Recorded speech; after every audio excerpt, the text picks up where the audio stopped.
नमस्कार नाशिकरांनो, आता आपला लोकशाहीचा खूप मोठा उत्सव 15 जानेवारीला साजरा होणार आहे. आपलं निवडणूकचा तो दिवस ठरलेला आहे. त्या दिवशी मतदार आहे. सकाळी 7:30 वाजता तो सुरू होईल आणि संध्याकाळी 5:30 वाजेपर्यंत आपलं निवडणूकची प्रक्रिया चालणार.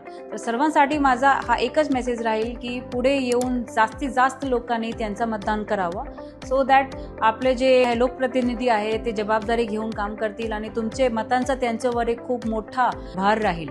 तर नाशिकचे भविष्यासाठी हा खूप महत्त्वाचा दिवस आहे आणि या दिवशी दुसरा काही प्लॅन नको, फक्त मतदान आणि फक्त मतदान. आपली जे मतदानाची जी पद्धत आहे हे आपला 4 मेंबर वॉर्ड सिस्टम आज आहे नाशिक मनपेमध्ये आणि काही वॉर्ड 2-3 वॉर्डमध्ये 3 मेंबर वॉर्ड्स आहेत. तर जिथे 4 मेंबर वॉर्ड आहे तिथे आपल्याला 4 मतदान करायचे आहे 4 मेंबर वॉर्ड सिस्टम मध्ये.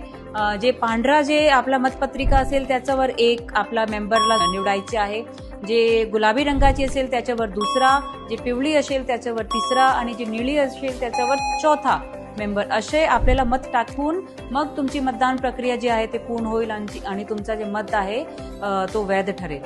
आणि जसा तुम्ही 4 मतदान टाकले तर प्रत्येक मतदान टाकताना 1, 2, 3 ते छोटी छोटी बीप येईल आणि चौथा मतदान झाला की एक लॉंग बीप येईल. ही जी लॉंग बीप आली म्हणजे की तुमचा मत वैध आहे, तो मतदान पूर्ण झाला आहे. तसाच 3 मेंबर वॉर्डमध्ये पहिले आणि दुसरे मध्ये छोटी छोटी बीप येईल आणि तिसऱ्या मतावर लॉंग बीप येईल. लॉंग बीप म्हणजे तुमचं मतदान पूर्ण झालेलं आहे. वोट कर नाशिक कर.